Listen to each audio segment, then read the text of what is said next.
Well, hello everyone. Welcome. So happy that you all could join me today for another live stream. I wasn't really sure what to talk about today, so I've just thrown some topics out there. September 2025, dreams and visions, earthquakes, sort of just a general overview of a whole bunch of different things. And we'll just let the Lord guide our discussion today, and we'll be looking at some questions.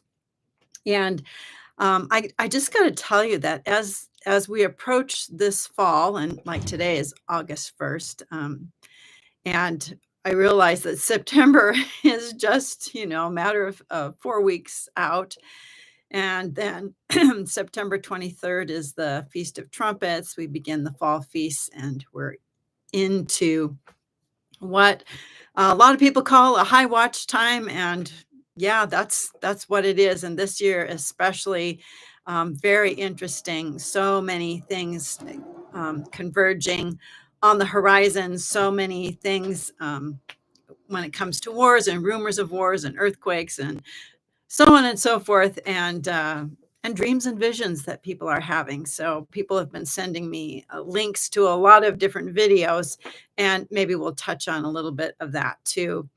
So thank you, Sister Rue, for putting up the link to my book, Convergence. I hope you'll get a copy of it. It's it's what the Lord has sort of showed me over the last 8 years, plus my lifetime, to sort of synthesize in a meaningful way that's transferable. That's what I've done in my book. So I hope you'll get a copy of it if you haven't already. There's so much good stuff in there. So, yay, Sherry, your copy's coming today. Oh, that's wonderful. So, I'm just going to go ahead and just look at a few questions that we have up here right now, and then we'll just, let the Lord lead us. And as we go along here, hopefully, prayerfully, He'll be pinpointing the things that we really need to focus on today. So, God bless you. Thank you all for joining me. And so we'll just start at the top here. Phyllis and Robin, Narrow Road. How are you guys? It's great to see you. I'm assuming you're both here. They are musicians, and I really enjoy their music. So here's a question. Hello, Brenda. What signs do you expect to see regarding the sign of the dragon? Well, that one, oh, the sign of the dragon. As things get closer to the end, I am I'm actually starting to sort of go from more abstract thinking about this stuff to actual concrete, like what is this going to look like and how am I going to feel when all this stuff starts playing out. And the sign of the dragon, for those of you who don't know, is the second sign of Revelation chapter 12. The first sign was actually an astronomical alignment that occurred over the Feast of Trumpets, September 23rd in 2017. So that was basically a once in 7,000 year astronomical alignment over the Feast of Trumpets. And I think what I want to do today, too, is talk a little bit about the Feast of Trumpets. So if I forget to do that, I hope someone will remind me in the chat so that we can talk about that a little bit, because I think it's important.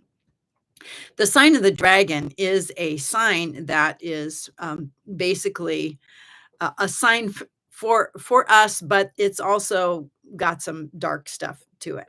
And what's happening here is the dragon, Satan, is going to stand before the woman who's in travail. The woman, of course, is Israel. Travail is a bad, bad war, extremely painful, looks life-threatening. And even though Israel has had a lot of attacks on her, over the last, basically since her inception, 1947, 48, this is going to far exceed anything that she's experienced up till now. So we're not just looking at, skirmishes or little rockets. We're looking at what looks like the end of Israel. And you can see right now, Israel is making nothing but enemies. Okay, so it's like the whole world is going to come against the nation of Israel. So this is, I believe it's the Ezekiel 38 war, but I could be wrong. I'm that's how I see it, but the Lord can show me something different too if there's some other interpretation for that. But that is something that we can expect to see. So as, especially if there's a two-state solution that comes up in the fall when the United Nations meets together, if there's, an acceleration of animosity toward Israel, I can expect to see that there would be, um, an invasion of Israel, the Ezekiel 38 Gog Magog Northern Alliance that comes down on the mountains of Israel. So that's something that it's not far fetched that could happen, okay, and that could happen in just a matter of weeks. So that is really interesting. And the other thing is we're going to be seeing the sign says Satan takes his tail, casts a third of the stars to the earth. And I know a lot of people conflate that with Satan taking a third of the angels and being cast out of heaven and all of that, but it's not. That isn't what this means. This means that Satan is going to enlist a third of his angels to come to the earth to help him. And it's this is also accompanied by, I believe, actual star signs in the heavens. So this would be right around the time of the torrid meteor showers, right around the time when the star sign of that little cluster of seven stars, the Pleiades, is at their zenith on Halloween. And of course, Halloween, as I've done previous videos, actually commemorates the flood. This is part of the flood stories, part of the commemoration of what happened when God judged the world, back in Genesis, when God uh, killed the Nephilim and their spirits were sent to wander the earth. And so those are the stories of, Halloween and Days of the Dead. And this is throughout many cultures throughout the world. People have these stories and this commemoration at the same time of the year, which is right around Halloween and that first part of November. So right about that time, I would expect to see some really gnarly stuff happening. Okay, really, fallen angels coming to the earth visibly. We will see them visibly, um, along with meteor shower, and then you've got this kind of weird comet. A three-eye atlas that's just sort of entered into our solar system that's headed our direction and will make perihelion right around Halloween. And again, this is all very strange, and I expect that there'll be more strangeness that takes place as part of the sign of the dragon, things that we're going to be seeing in the heavens, in the actual sun, moon, and stars and in the skies. Okay, so I think that kind of stuff is gonna pick up where it's gonna be, I mean, people are gonna see stuff. So we've got that, and then right at the time that, God delivers Israel with an earthquake in Israel, that is when we will see the transformation or the birth of the male child. Okay, and that's when, in a twinkling of an eye, in one moment of time, we will be changed from mortal to immortal, from this terrestrial body that we have to a celestial heavenly body. And then there'll be a period of time, and then on the eighth day, that's when we will be raptured into heaven. So all of that is a part of the sign of the dragon. And actually, later, it says that the woman will flee into the wilderness, and that part of the story picks up later on in Revelation chapter 12. So that's sort of what I'm expecting to see with the sign of the dragon. And so let's just hit up another question or two, and then we'll talk some more about some other things. So, Charlotte for Jesus, Sister Brenda, with public school starting back, I feel impressed to remind parents to rethink the Pledge of Allegiance. What are your thoughts on this? By the way, mine are homeschooled. That is your kids. I'm sure, are homeschooled. Well, this is something that I had to think about too, actually a long time ago. Um, I don't know.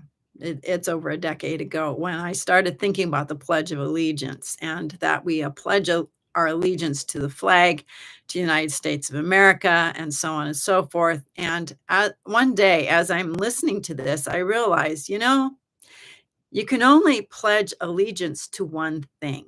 You can't have allegiance to more than one. You can't be divided. So my allegiance actually is to Jesus. And while I seek the good of my country and, I try to obey the laws of the land and so on and so forth, my allegiance isn't to the United States of America, it's to Christ. Now, everybody has to come to those kinds of thoughts for themselves. And, however you think about this, however God leads you, that's how you have to go. And so I just stopped saying the Pledge of Allegiance like years ago. I don't know, 15, 20 years ago. And if we're asked to stand, I'll stand. I'll stand quietly. And I'm going to honor what other people are doing and what their conviction is, but I don't have to say it. So that's really up to everybody how they view that. And, you just have to do as the Lord leads you. That's the most important thing, is to keep your conscience clean on these sorts of things. And, you know, that's what you have to do. Okay, so I'm just going down the list here, just looking for capital letters so I can see if there's any other questions here. And I don't know why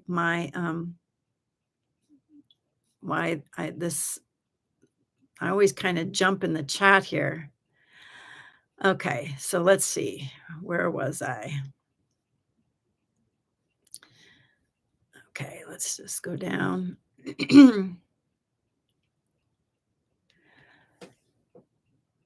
All right, Carmen asked this question. Hi, Brenda. Which appointed times of Leviticus 23 do you think have been fully fulfilled or fulfilled in part, with final fulfillment ahead or not yet fulfilled at all?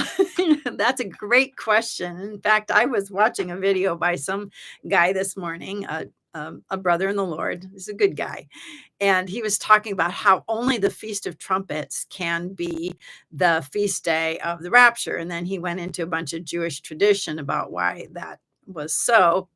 And he said what most people usually say, which was Jesus fulfilled the spring feasts in order, and he will fulfill the fall feasts in order as well. So I don't know if you've watched some video series that I've put out there. I've uploaded. They're actually pretty deep, and I think I did them maybe about a year ago now, maybe not quite that long ago. I did a video series on the Day of Atonement. Okay, Jesus fulfilled the Day of Atonement a couple of times, different aspects of it at his first coming, and he will fulfill other aspects of it at his visible return. And the Feast of Tabernacles, Jesus fulfilled certain aspects of that at his first coming, and it will also be fulfilled at his second coming. And ultimately, when God comes to earth to tabernacle with men, that's the ultimate fulfillment of the Feast of Tabernacles. But here's the problem that we have as Westerners is we think in a very linear way. So, this happened, this one, that one, that one. So done, done, done, check, check, check, and move on through. Where that isn't the Hebraic way of thinking about this. In fact, when the Jews talked about their feast days, they talked about them cycling around, the feast cycle around. And there's a lot of symbolism and imagery in the feasts of the Lord. Let me just give you an example of two times the Day of Atonement was fulfilled at Jesus' first coming. Okay, and I strongly encourage you to watch that series on the Day of Atonement and the other series on the Feast of Tabernacles, the Feast of Tabernacles prophecy, I think it's called. And I did another one on Passover. Okay, the Passover prophecy. And I suppose I need to do one on the Feast of Trumpets prophecy too, because, and I haven't done one on Pentecost as far as the series goes, but the feasts of the Lord are cyclical and various aspects will be fulfilled over time. So um, Jesus was actually most likely baptized on the Day of Atonement. And remember, John the Baptist, his dad was a priest, and John the Baptist was a priest. And there were two goats that were there's this symbolism that surrounded two goats. Okay, one goat had was killed, okay, died, which is what happened to Jesus when he was buried in the waters of the Jordan. And he came up as the second Adam. Okay. And then immediately after that, Jesus was driven into the wilderness by the Spirit. And there was a second goat, remember? There was a man at the ready who would take that goat and lead it into the wilderness. So the symbolism of the two goats and Jesus' baptism and Jesus' temptation are all part of the Day of Atonement at the first coming. There's another fulfillment that was on the day of the transfiguration, the transfiguration of Christ. Actually, the Jordan River, Jordan means descent, and it's like the lowest place. And where Jesus was transfigured was at the highest place. So you go from the lowest place to the highest place, which is what Jesus did. He went and he came to die, and as our second last Adam to in our place, and he's coming back as the one that every knee will bow and every tongue confess that he is Lord, to the glory of God the Father. And the transfiguration was actually a prophecy of the end times. It was a vision. It was a picture of Jesus returning in glory. Okay. So those are two Day of Atonement prophecies. So there's so many layers to each of these feasts of the Lord, and they're prophetic in nature. And I actually have I don't think I have it here, but I do have a list of the prophetic feasts and how they are going to be fulfilled during the end times. And I'm doing a video. I'm going to be uploading it, and it's on earthquakes in the book of Revelation, earthquakes during the end times. And that chart is also going to be there, that has all the feasts of the Lord that are going to be fulfilled during the end times. So they're cyclical. Multiple aspects have to be fulfilled at different times. So I hope that answered your question. Lahua, Brenda, can you give me your opinion whether people in the millennium will be vegetarians, and will we be on cleanup crew while getting the earth ready? All right. So, I don't think people will be vegetarians because Passover is going to be celebrated during the millennium, and people eat lamb at Passover. So I don't think people will be vegetarians. And I don't know that, as far as the cleanup crew goes, I think about this. How is Jesus going to bring the earth back to a place where people can actually live on it? Because it's going to be so destroyed. In fact, in Revelation 11, at the seventh trumpet, it says that the time at the end comes for destroying the destroyers of the earth. So the destruction of the earth is going to be catastrophic. And I think about this, and then I think, well, it's probably going to be like the 7 days of creation when, God said, let there be, and there was, and it just happened. And, Jesus is going to be here. He's the one who made everything, and all things were made through him. So as far as, there is going to be a cleanup for 7 months of the bodies of people who died, as part of that Gog Magog war. I don't We're not gonna be a part of that cleanup detail. That other people are gonna be a part of that. Um, yeah, I think we're gonna be involved at some level, but I'm not sure how. But if you can think of a way, let me know. Messenger says, question, I'm sort of concerned I've been disqualified from the firstborn rapture.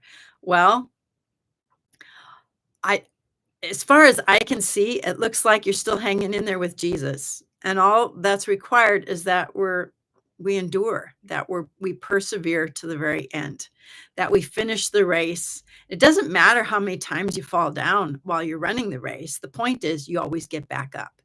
So if you decide you're not ever going to get back up, well, then yeah, I would say you got a problem. But if every time you fall and you stumble, whatever, you get back up and you say, I'm just going to keep moving forward.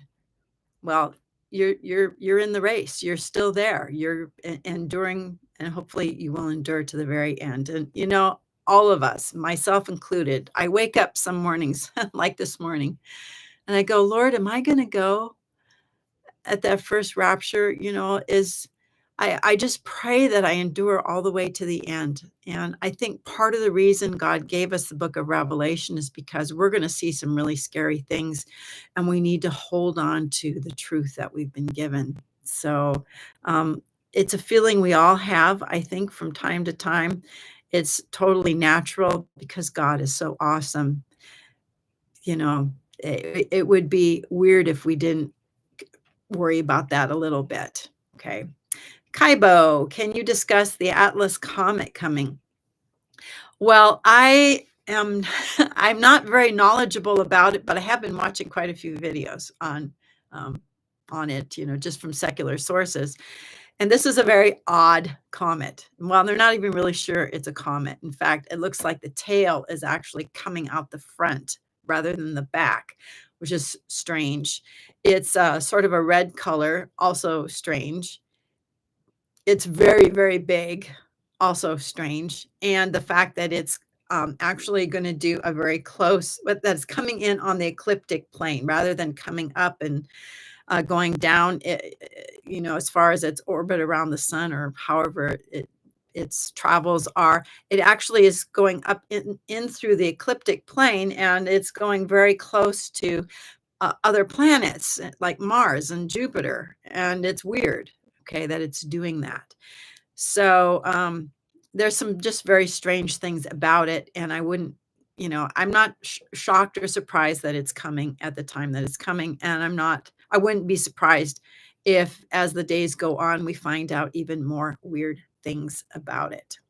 All right, library files, Feast of Trumpets, let's go. Thank you for the reminder. All right, so I've been getting links for videos over the last few days where people have been sending me videos, particularly of people who've had dreams and visions, or mostly dreams, I think, about September of 2025. Okay, and the Feast of Trumpets in particular, and that Jesus is coming in 2025, in September of 2025. And, I've watched a number of these videos, and I listen very carefully to what people say when they're sharing their videos, about the dreams that, like, this one lady's son who's of a severely autistic, had a dream that he shared with his mom about, Jesus coming in September of 2025. And, there's been a couple of other dreams that people have mentioned to me.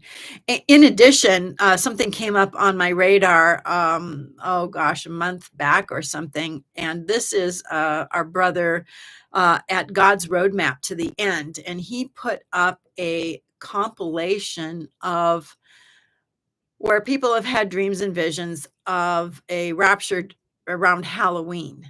Okay. And that was very interesting. I had seen that when he first put it up was like 3 years ago.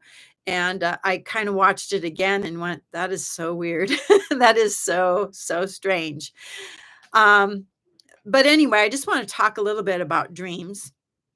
and then kind of how to think about them, and also a little bit about the Feast of Trumpets because I think that's really important too. So, um, God does speak through dreams. It's something He did in the Bible. We see that with Pharaoh. Pharaoh had a dream, and Joseph interpreted Pharaoh's dreams for him. Nebuchadnezzar had a dream. Daniel had dreams.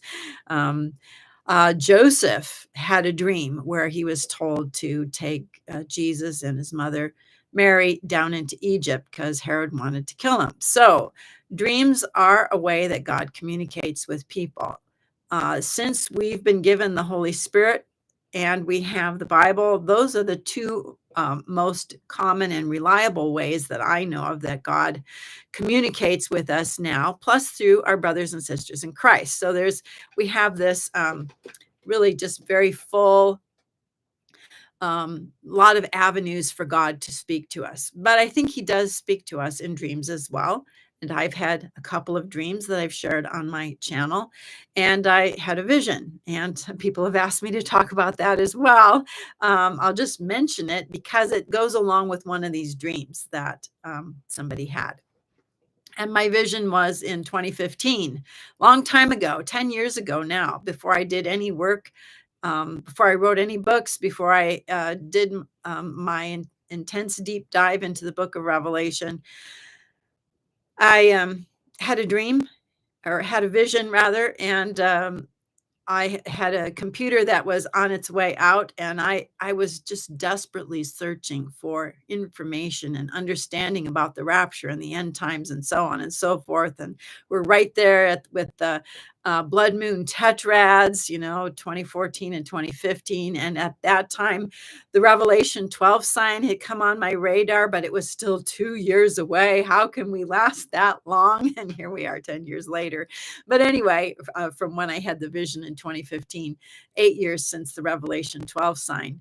But I'm looking on YouTube, I'm looking for videos, and my monitor does something very weird. It like back in the day with a television, if you remember those days before digital, and it was analog television, and if your television was kind of going on the fritz, it would have these colored lines going through it. It's sort of a static if you had a color TV, and that sort of happened to my screen monitor, but I could read some words there, and it said, "China invades Taiwan, Jesus comes." And that happened it happened 3 times, and I kept thinking that it was, my computer was doing weird things, and I would boot it back up again, and that same thing appeared 3 times on my screen, and after the 3rd time, I went, "This was very strange," and I told my husband right away, I said, "I just had the most bizarre experience."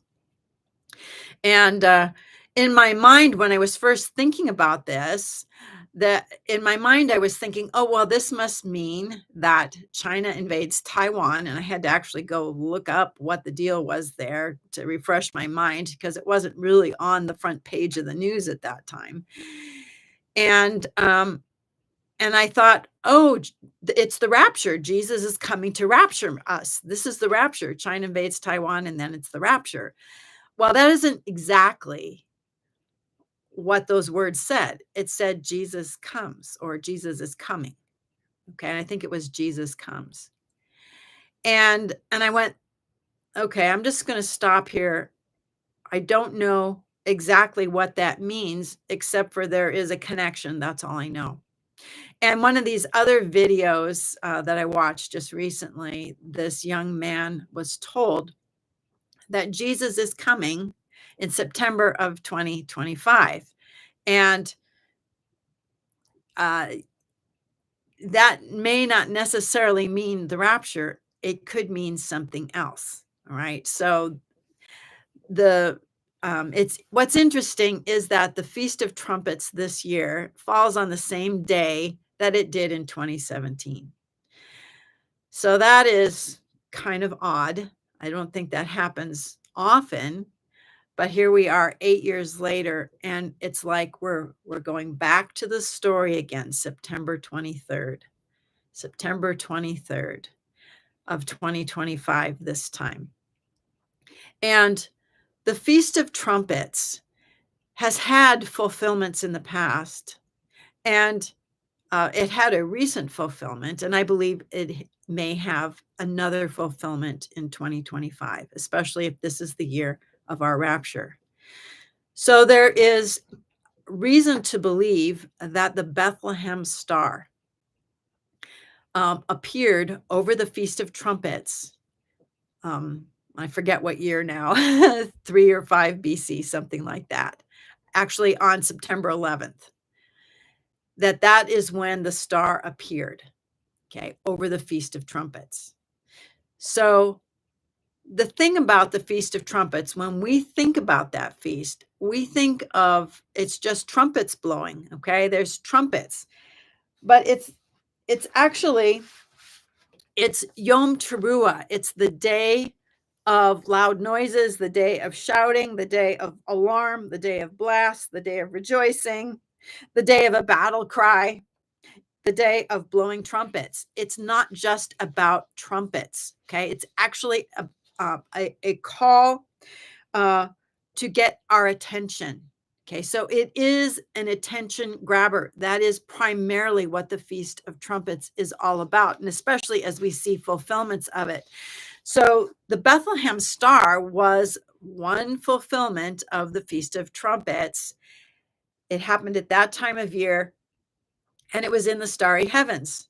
And remember, the Bible tells us in Psalm 19, the heavens declare the glory of God, that it's in the heavens that he's shouting. And it says that their voice is heard, but it isn't, you can't hear a sound. It's just heard because of what we see. Okay. He's, it's this, a proclamation, this attention grabber.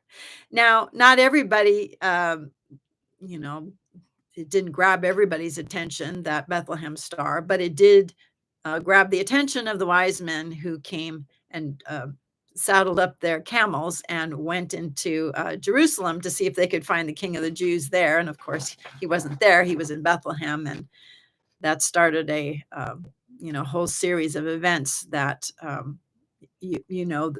as the Christmas story and the slaughter of the innocents and Jesus going down into Egypt and all of that.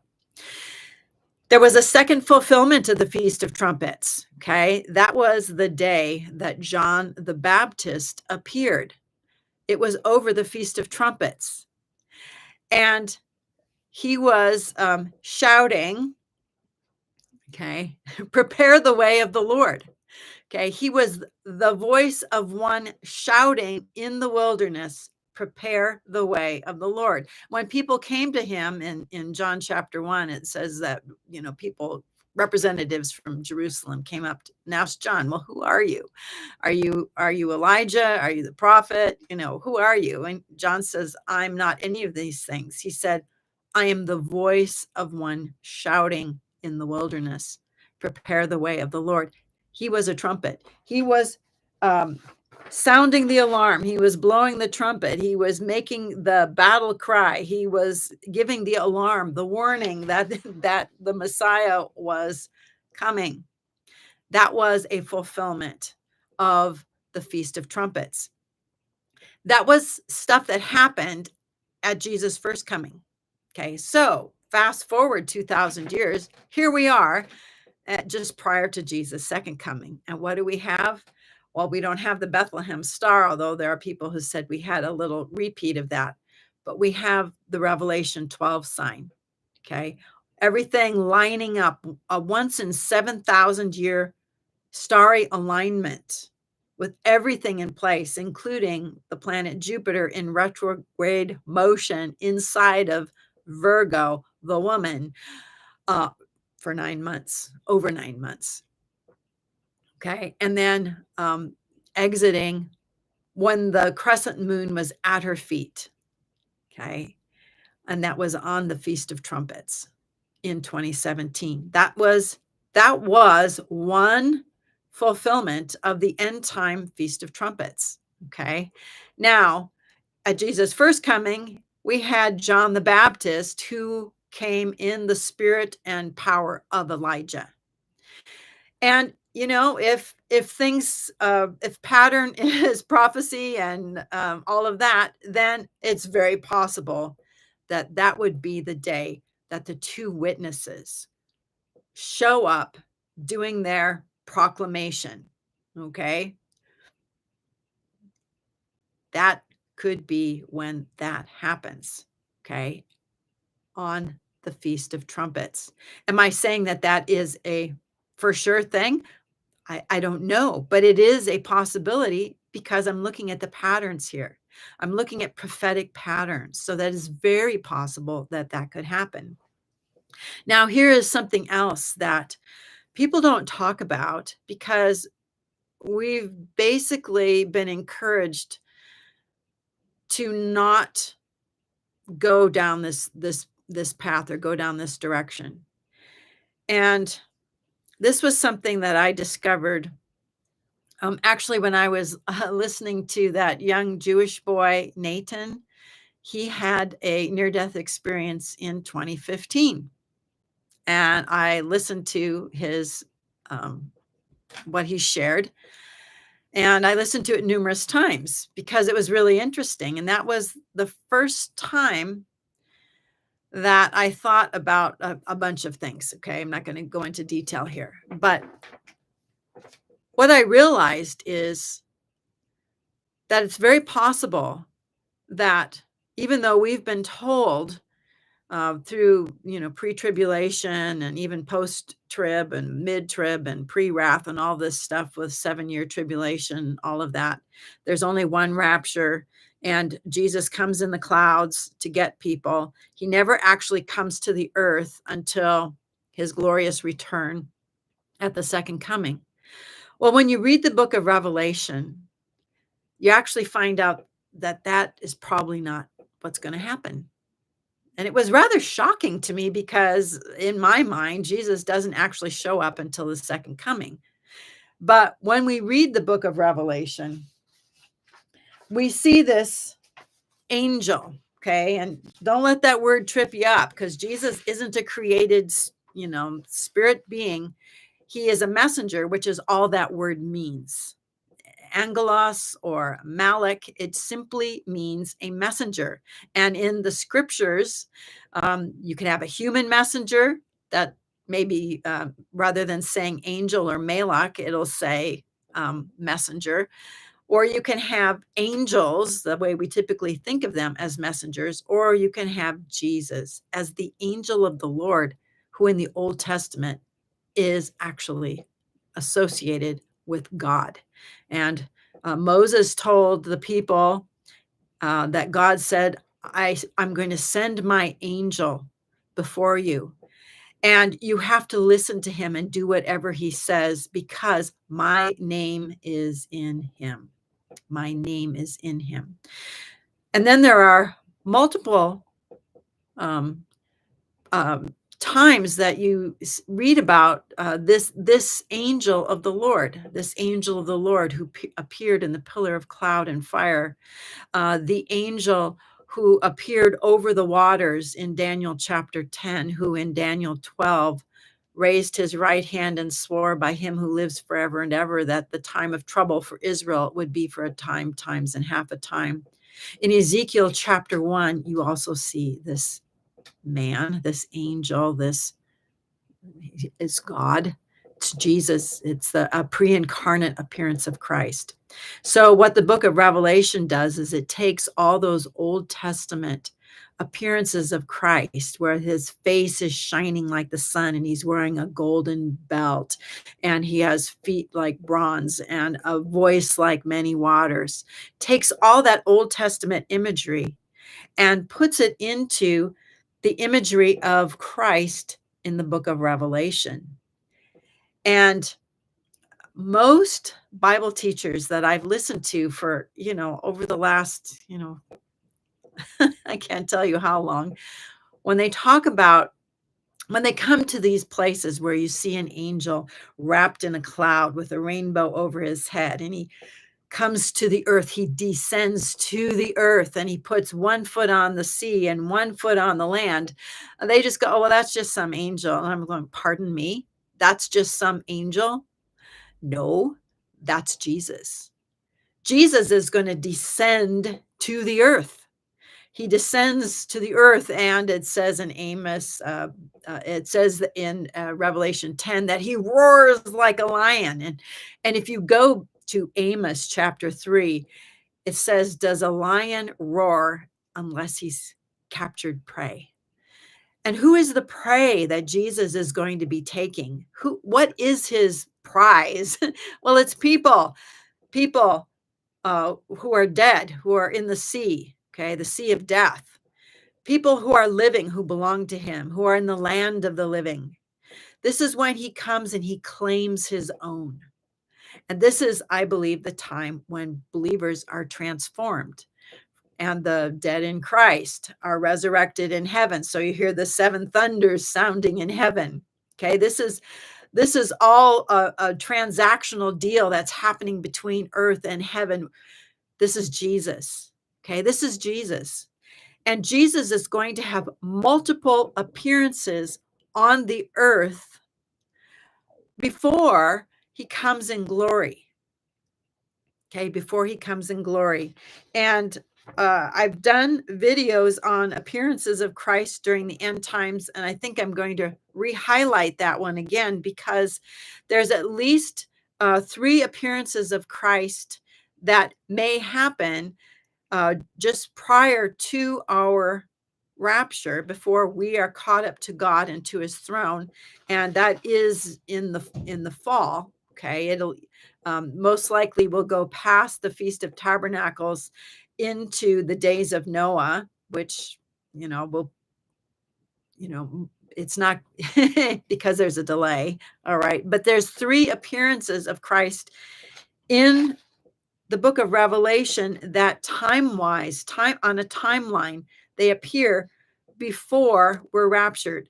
One is when the mighty angel descends to earth to transform believers. And then right about that same time, we see this angel ascending from the rising sun. And this goes back to Ezekiel, I think chapter 40, where we see the glory of the Lord coming from the east. And he has the seal of the living God. Now, this is where I think, I just wonder about people who teach Revelation sometimes, especially people who should know better. Okay, that seal that he has is actually a signet. Okay, it is the seal of God.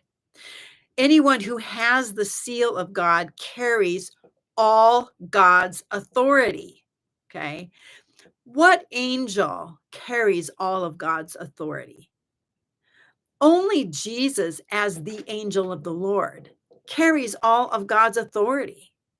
Okay, he's the only one where Jesus said, all authority in heaven and earth has been given to me. When Jesus was glorified, that's what happened. All authority was given to him. He has the seal of the living God. He has all authority. And he is going to seal the 144,000. But what he tells the trumpet angels, the first 4 trumpet angels, he says, don't harm the earth or the sea or the trees until we have sealed the 144,000 on their foreheads. Who's the we? That's the question that I asked early on. Who's the we? Who else can seal people in the Holy Spirit? And that's what the sealing is all about. It's not just about getting some little mark on your forehead. It's about the seal of ownership that is placed on the 144,000. Who can put the seal of the Spirit, which is God's mark of ownership? Who can do that? Well, Jesus can. And we as believers can pray for people to receive the Holy Spirit. Okay, it happened a number of times in the book of Acts. Okay, Jesus and believers, we can transfer this. We have the ability to, well, basically, when it comes time for the 144,000 to be sealed, we're going to be transferring our firstborn kind of ministry to that group, just like uh, Elijah, um, his ministry was transferred to Elisha when Elijah was taken up. Okay, then Elisha got the double portion. Basically, he became the next. He was basically Elijah's heir. Okay, Elijah didn't have any kids, but he did have an heir in this prophet Elisha. All right, so this is stuff that is going to happen before we're raptured. So the sealing of the 144,000 will wait until after we've been changed, but Jesus is going to appear before then. Okay, and if the transfiguration of Christ was a prophecy, and if the two witnesses are Moses and Elijah, then Moses and Elijah, the two candlesticks and the two lampstands who stand before the Lord of all the earth, that's a quote from Zechariah 4, are also, they're going to be here, the three of them. It's like a repeat of the transfiguration prophecy. It was a prophecy of what's going to happen during the end times. And the two witnesses, because they are compared with Zerubbabel and Joshua the high priest in Zechariah chapters 3 and 4. And what did those two men do? They were responsible, not by might, not by power, but by my spirit, to rebuild the temple. Okay, and that, I believe, is what the two witnesses are going to do. They're going to set up a tabernacle. Okay, the temple that's going to be set up during the so-called tribulation is not a temple built on the Temple Mount. It's associated with Mount Zion, which has to do with something like the tabernacle of David, a tent with the ark, golden altar of incense, and basically that's it. People, kings and priests after the order of Melchizedek, worshiping God in his presence. Read Acts 15. The tabernacle of David that has fallen is going to be rebuilt. So here's something for you to think on. And I know this isn't something other people teach. I realize that. And I put it out there for your, that you can think about it and you can read the scriptures and, look in the book of Revelation and see these mighty angels and glorious angels and see if those aren't Christ, if all the symbolism that's being shown don't apply to Jesus specifically as the Old Testament angel of the Lord. So let me just give you one example here. Okay, so we know that in Revelation chapter 1, Jesus has a face like the sun, and he's got white garments and so on. Let's take a look at this in Daniel chapter 10, verse 4. On the 24th day of the first month, as I was standing on the bank of the great river, that is the Tigris, I lifted up my eyes and looked, and behold, a man clothed in linen, whose loins were girded with the gold of Uphaz. His body was like beryl, his face like the appearance of lightning, his eyes like flaming torches, his arms and legs like the gleam of burnished bronze, and the sound of his words like the noise of a multitude. And I, Daniel, alone saw the vision, for the men who were with me did not see the vision, but a great trembling fell on them, and they fled to hide themselves. Okay, who is that? Well, that was a pre-incarnate appearance of Christ. Here he's called a man, but if you read on further, Daniel has an interaction with another man whose name is Gabriel. Okay, the man Gabriel. Very interesting. So in Revelation, we're going to see Jesus appearing as the angel of the Lord. And, there's a part of me that goes, is Jesus going to be here in September? Will he show up with the two witnesses over the Feast of Trumpets? Just like John the Baptist showed up at the Feast of Trumpets? Will that happen? What is going to happen? Am I going to be able to know that it's happened? Because there's other people who've had dreams that the world is in chaos, that ashes are falling, that things have been destroyed. Um, what do we do with this stuff? Right. So I haven't really talked a lot about these appearances of Christ prior to our change and rapture. But I believe that he is going to come along and be here along with the 2 witnesses. That's what the transfiguration prophecy is all about, was a vision of Jesus coming in his glory. And I don't think this is about his glorious second coming when he comes at the end, at the Battle of Armageddon. This is when everything gets set up, when the 2 witnesses are here, when they establish that tabernacle after the way it looks in heaven. God lives in a tabernacle in heaven. Did you know heaven is a tabernacle right now? And someday it's going to go away and Jesus is going to live in a real city and God is going to live in a real city, the New Jerusalem, okay, where there is a temple, okay? So, just food for thought, and I guess I'll keep moving here. I could talk about that stuff for forever, forever. It's just so wonderful to think about. All right, well, let me just see what else you guys have to say, if there's any other questions. Let's just see what we got here. Let's see if I can.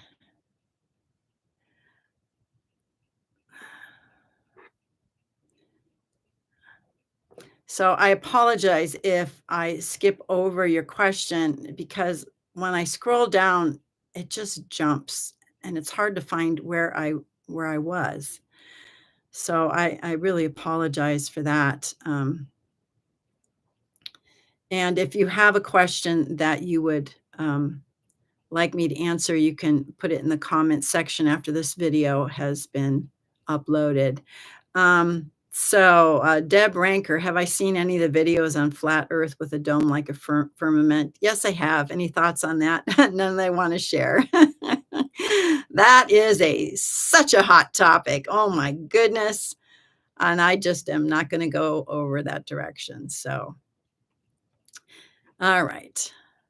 Let's see if we've got any other questions here.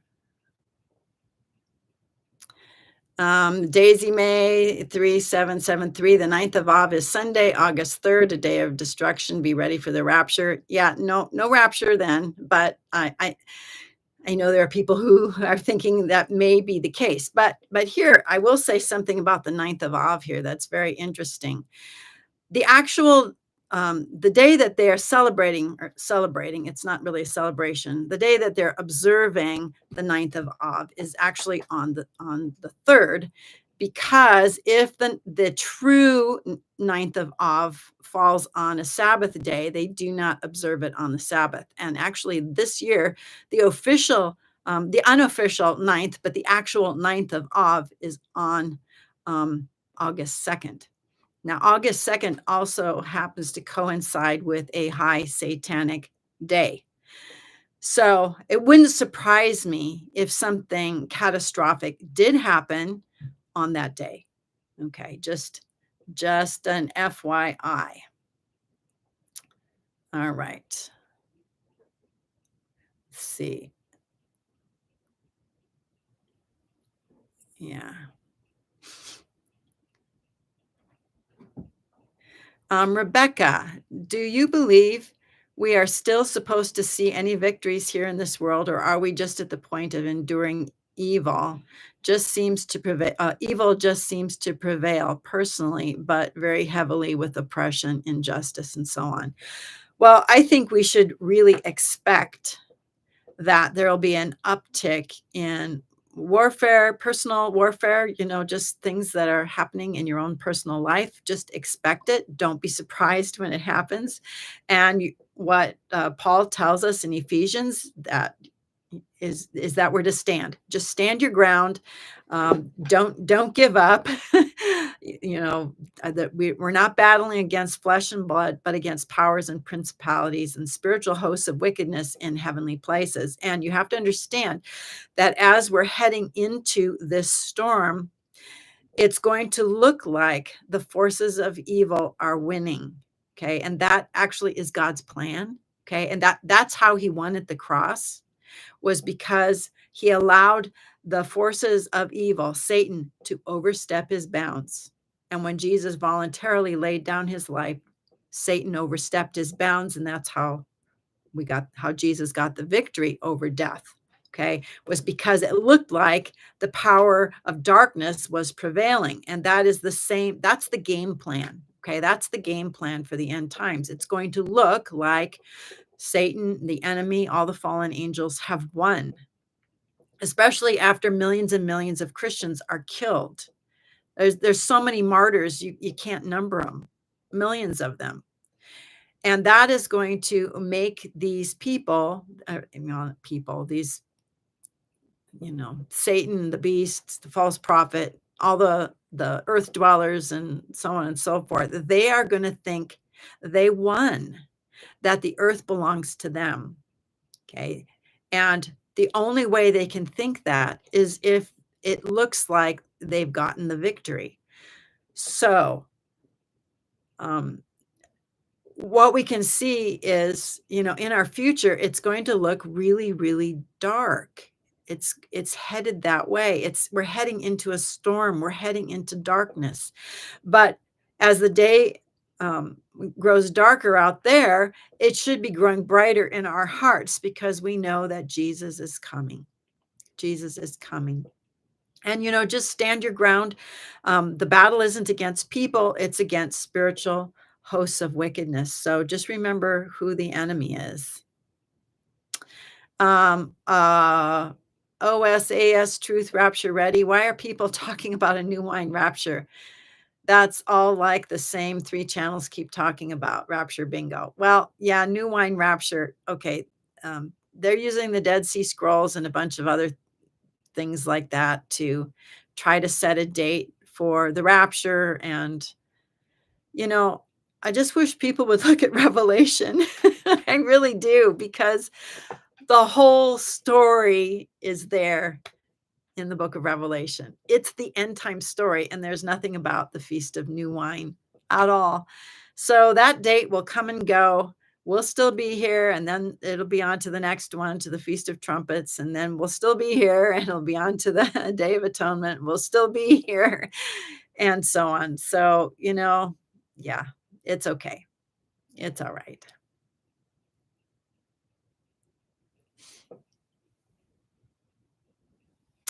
Carol Merrick, Sister Brenda, I know this probably isn't the time or place, but will you please take a moment and pray for my baby brother that had a PET scan today? They're looking for lymphoma, cancer in his stomach.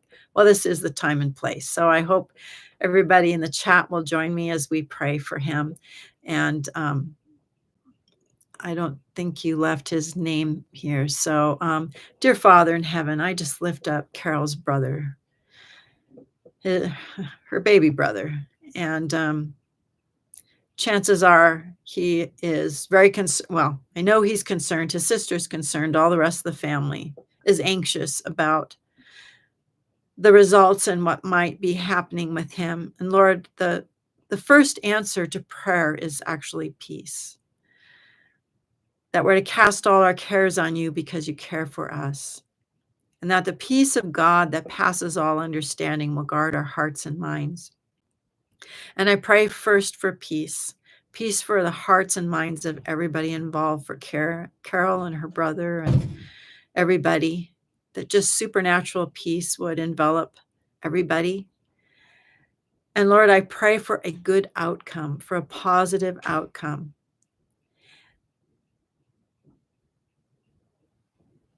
And Lord, I just thank you that even if it doesn't look positive from our vantage point, that there's nothing that you allow into our life that isn't for our good and for your glory, and that we can trust you with everything in our life. We can place the full weight of our present and our future into your hands. Know that you will You will give us everything we need, and you will give us grace for all the rest of it. I just thank you for what you're going to do in Jesus' name. Amen. All right. So let us know what happens there. Um, thank you, Carol. Carol Garza asks, will the mortal people during the millennium be comprised of only people who survive the tribulation? Yeah. Yeah. There's going to be people who survive. And I don't like to really call it the tribulation because it has a connotation. I call it the reign of the beast. People who survive the reign of the beast. Um, uh, it won't just be people from Israel. That's the remnant that's in the wilderness that Satan really wants to destroy, because if you don't have Israel, Jesus can't fulfill the promises that were made to Israel, to Abraham and David and so on. So that remnant has to survive. Plus, a bunch of, probably about half of the other people who are still alive around that time are going to um, not not be, killed in the bowls of wrath and that sort of thing. So yes, there will be people who survive that and go into the millennium. And at the very beginning of the millennium, everybody who's a part of that is a part of that because they say yes to Jesus, they love Jesus, and they are filled with the Holy Spirit. That will be another gigantic, big outpouring of the Spirit, not only on Israel, the people of Israel, but also all people at that time. So that'll be wonderful. All right, so we're at an hour here. Let's see. Annette Blanco, it's amazing how you can enjoy all the blessings of living in the United States and yet be so disrespectful. We should all be grateful for our country and pray the gospel to go forth in power. I do enjoy the blessings of living in the United States, and I'm not disrespectful. I do stand, and I allow other people to. I'm very quiet about when the Pledge of Allegiance is, but the United States is going to fall. Okay. It's a wicked country. There is blessing here, but it's the favor of God is disappearing. And I'm not going to be putting myself on that sinking ship and pledging allegiance to it. I'm just not. I I am thankful that I live in America. I'm grateful for it. But it's not disrespect. It's my allegiance goes to someone higher. All right. All right. Let's see here. Any other questions? And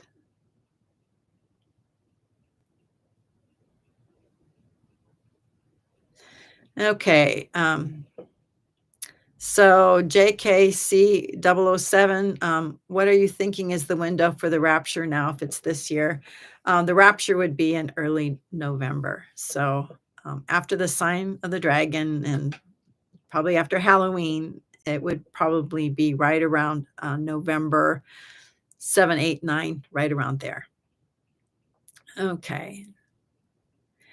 Um, And then Redbeard asks, what are your thoughts on the first, second, third seal in regard to the rapture? Okay, so the first seal is the rider on the white horse. The second one is the red horse, where peace is taken from the earth. The third one is the black horse with famine and basically rationing and price controls. And the fourth horse is basically the compilation of all of them where people are dying by disease and pestilence and famine and sword and so on and so forth. Okay, so in the Old Testament, actually, um, uh, the idea of sword, famine, and pestilence all go together. They're all part of the same thing in, like, the book of Ezekiel, for example. Sword, famine, pestilence, sword, famine, pestilence. Okay, the only thing that's different here is that we have the rider on the white horse. But the seals are not going to be opened until that first group of believers is in heaven, kings and priests who are holding golden bowls of incense and praying for the people on the earth. Okay. Jesus is going to open the first 4 seals. 1, 2, 3, 4, boom, boom, boom, boom, on the day that we are raptured. Okay. All 4 of them the same day. The first one, because that's the individual who is going to be indwelt by Apollyon. He's going first. And then the other 3 are all part of the same thing. So if you have peace taken from the earth, you automatically have famine. Automatically, it's how it works. And if peace is taken from the earth and people are just killing each other willy-nilly, do you think that there's going to be, supply chain is working? No. One of the first things that happens is, like, within a week, people start dying of waterborne diseases. That is like one of the first things that happens. So people uh, will die either because of the violence and peace being taken from the earth. And right now, even though there is so much war and there's so many bad things happening, God still has a peace that is on the earth. Okay. That his peace on earth, goodwill toward men. There is a peace that has been sort of been our buffer. But once we're gone, once we're raptured, that buffer is removed. Okay. That restraint is removed. Jesus removes it. Okay. And now the white horse rider is permitted, he's allowed to ride. And the same thing is true with the red horse, black horse, and the pale horse. And they all go together. It's not this leisurely, over the course of a few years, you'll roll out the first seal and the second seal. They all come all at once. Okay. And on the day that we're raptured. All right. Let's see. Okay. Cadmac 7 asks, what do you see as the timing of Apophis hitting the earth in 2029? How does it fit into seals, trumpets, and bowls? Well, it's right on time for one of those bowls. Right on time, because if we're raptured this year, the second coming's in 2029. Apophis is scheduled for April. Jesus' return is scheduled for Day of Atonement of 2029. So I could see where it would totally play into the bowls. All right. Kai 360 asks, my question, what happens to the spirits of the martyrs killed during the tribulation? Don't they go to be with the Lord? Where do their spirits go if the dead would be resurrected? Okay. So Revelation chapter 6 talks about these martyrs. That's the 5th seal martyrs. They show up underneath the altar. Okay. And remember, that's where the prayers are being prayed, and the incense of the prayers of believers, the 24 elders, are being placed on this altar. Let's take a look at it, because I want you to see something here. So the 5th seal, Revelation 6, verse 9. And when he opened the 5th seal, I saw under the altar the souls of those who'd been slain for the word of God and for the witness they had borne. And they cried out with a loud voice, O sovereign Lord, holy and true, how long before thou wilt judge and avenge our blood on those who dwell on the earth? And by the way, those who dwell on the earth, that's the earth dwellers. So, and it's the harlot who's drunk with the blood of the saints. So this is all part of this present world system, which is a bigger enemy to us than the beast is going to be. And the earth dwellers are going to be killing believers. Verse 11. Okay, so in verse 9, it says that these souls are under the altar. Now look at verse 11. And they were each given a white robe and told to rest a little longer until the number of their fellow servants and their brethren should be complete, who were to be killed as they themselves had been. What we know from what we read in Revelation chapter 2 is there's going to be 10 days of tribulation for believers, when believers are going to be killed during this 10-day purge. All right. And over the course of these 10 days, as believers are killed and go into heaven, they will be given a white robe. Okay. Now, why on earth do they need a white robe? What is the white robe for? What does it symbolize? Well, you don't need clothes unless you got a body. So they are getting their resurrection bodies in heaven. And remember, Paul said in 2 Corinthians chapter 5 that if this earthly tent that we live in is destroyed, we have a body not made with hands, eternal in the heavens, that our eternal body is being kept in heaven. And that's where they're going to get their new bodies, and they're given a white robe. And if you go over to Revelation chapter 7, you're going to see this group of martyrs standing before God in resurrected bodies in a multitude no man can number. Revelation 7:9. And after this I looked, and behold, a great multitude which no man could number, from every nation, from all tribes and peoples and tongues, standing before the throne and before the Lamb, clothed in white robes with palm branches in their hands, crying out with a loud voice, salvation belongs to our God who sits on the throne. Okay, now what will happen is people will go down to verse 14 when uh, one of the elders comes to John and says, "Who are these people?" And John says, "You know." And then the elder says to him, "These are they who've come out or are coming out and keep coming out of the great tribulation. They've washed their robes and made them white in the blood of the Lamb." So to wash your robe is to wash your body. That is, you're going to die. Oh, okay. And the blood that's on your body is how you have washed yourself here. And Christ identifies the death of these martyrs with his own death. But here they are, they're standing in white robes. Okay, spirits don't stand. Those spirits had been under the altar, but now here they are, and they're wearing clothes. They're wearing the white robe of a priest, and they're not seated on thrones the way the 24 elders are, who are kings and priests. Okay, when a priest goes into the temple, there is no chair for them. Okay, they stand.